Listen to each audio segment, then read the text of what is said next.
O presidente Lula volta a criticar duramente o Roberto Campos Neto depois que o Banco Central manteve a taxa de juros em 10,5% ao ano. Dá uma olhada no vídeo que na volta eu vou te explicar o que está acontecendo e o caldo está azedando mesmo, pessoal. Nós só temos uma coisa desajustada no Brasil nesse instante.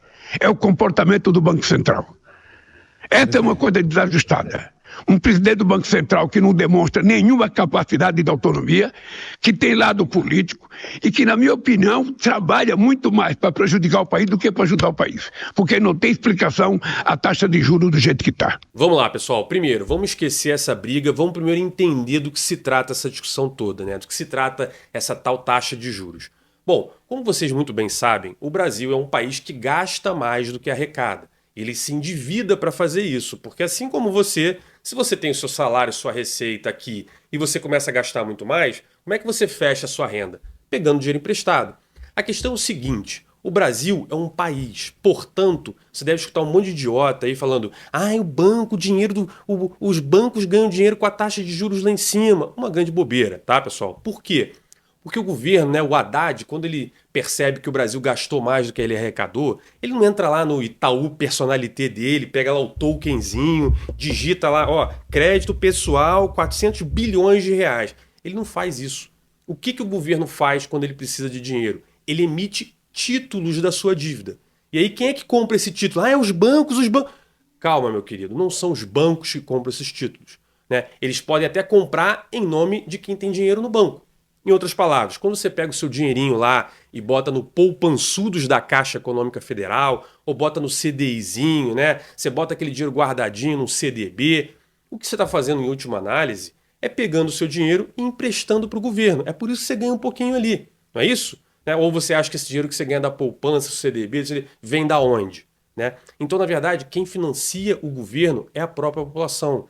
Isso é no mundo inteiro. Agora, tem uma peculiaridade aqui no Brasil que é importante você entender e pouca gente fala sobre isso. E aqui que está o pulo do gato.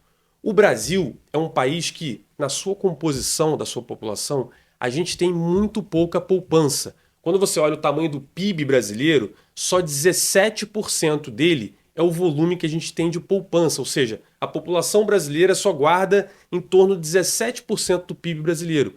Portanto, você tem pouca gente aqui dentro para emprestar dinheiro para o governo. Que essa poupança interna ajuda a financiar o governo, dessa forma que eu acabei de explicar. Quando você compara, por exemplo, com a China, a poupança interna da China é quase de 50%. Significa dizer que a população tem muito dinheiro guardado. Então o governo naturalmente se financia com a própria população. Então como é que o Brasil faz para conseguir todo esse dinheiro que ele precisa para rodar? Ele depende muito de capital externo. Né? Ele não tem dívida externa, são coisas diferentes. O Brasil não tem dívida contratada em dólar lá fora. A dívida dele é interna, ela é em próprio real. Então quando você tem isso, para um cara externo vir botar dinheiro no Brasil, o que ele faz?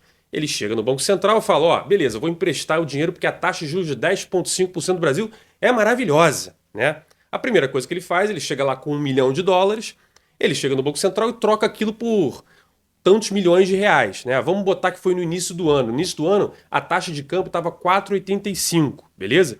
Então ele chegava lá, trocava esse dinheiro, transformava isso em 4.850.000 reais, né? Aí ele pegou esse dinheiro e emprestou para o governo brasileiro a 10,5% ao ano. Só que aqui vem a primeira conta. Não se trata dessa taxa limpa. Você tem que te contar o quê? A inflação. Então, a taxa bruta de 10,5%, você tem que colocar assim, tá, e qual foi a inflação do Brasil? 4%? Aí você reduz. Então já caiu para 6,5%, não é isso? O que acontece então quando a nossa inflação começa a subir? Você começa a ter uma taxa de juros real, que é a taxa nominal, menos a inflação, menor. E o que vocês têm escutado aí? Inflação está aumentando, inflação, o Brasil na inflação, o arroz subiu, o feijão subiu. A inflação está subindo. Então, se você reduz a taxa de juros e a inflação continua subindo, essa variação fica muito pequena. Então já começa a não valer a pena para o investidor. Aí você pode falar, não, mas a taxa de juros real do Brasil ainda é muito alta. Concordo, ela é muito alta. Só que lá nos Estados Unidos se esperava que o Banco Central americano, ou o Fed, estivesse reduzindo a taxa de juros dos Estados Unidos. Por quê? O lugar mais seguro do mundo que você tem hoje é os Estados Unidos. Então, em vez de emprestar para o Brasil ganhando ali 6 e pouquinho, por que ele não empresta para o governo americano ganhando, sei lá, 4? Ah, mas é muito diferente. Mas já não está tão diferente. Então, se o Fed lá parou de baixar a taxa de juros, se a gente continua baixando a nossa, começa o pessoal a falar o seguinte: olha, entre botar o dinheiro no Brasil e botar nos Estados Unidos, é melhor botar nos Estados Unidos, que é muito mais seguro, né? O Brasil é muito mais inseguro, ainda mais no governo que a gente tem, né? Que não olha para essas questões de maneira responsável. Então, naturalmente, ele já fala, segura a onda, né? E agora vem o pulo do gato, é que ninguém está falando, eu pelo menos não vejo ninguém falar. Esse é importante você entender.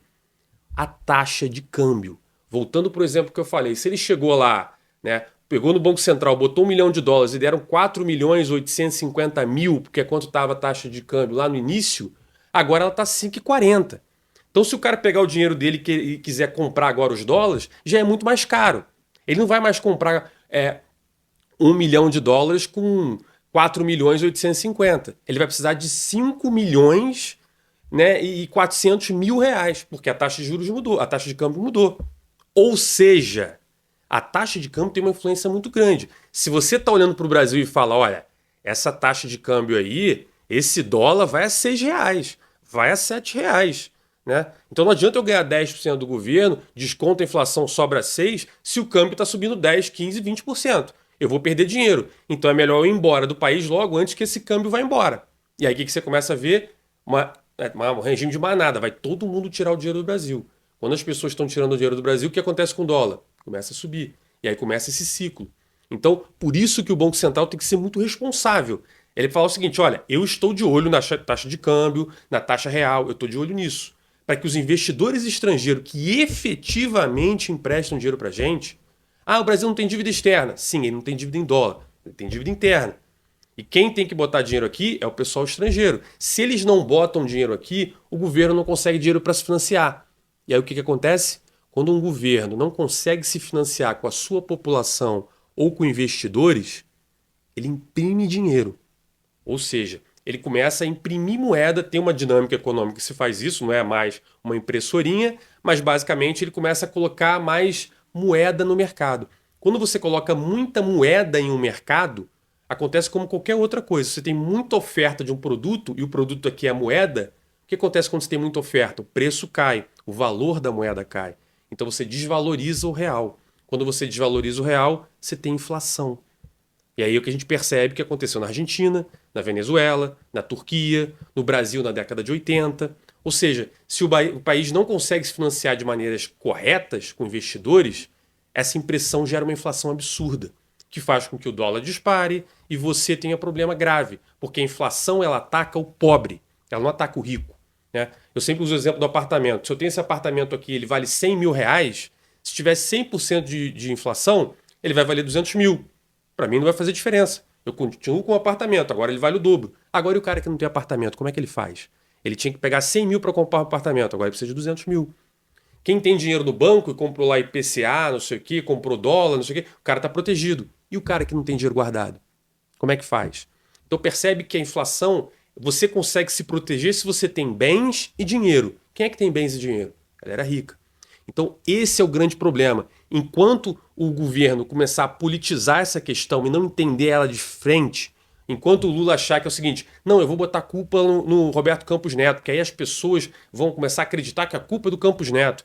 Não vai mudar nada, né? É tapar o sol com a peneira, porque a porrada vai vir. Não adianta você dizer que a culpa vai ser do Campos Neto. O Lula vai sofrer da mesma forma, porque a maior parte da população sabe lá quem é Campos Neto, nem sabe direito quem é Lula, só vê ele pela televisão. O que a população entende é o seguinte, porra, o arroz subiu. Porra, o feijão tá caro. Cara, meus amigos estão sendo demitidos, o que está acontecendo? É assim que as pessoas percebem a economia. Elas não percebem por detalhes. Eu falo aqui, mas eu falo para um público muito pequeno, que quer conhecer de economia.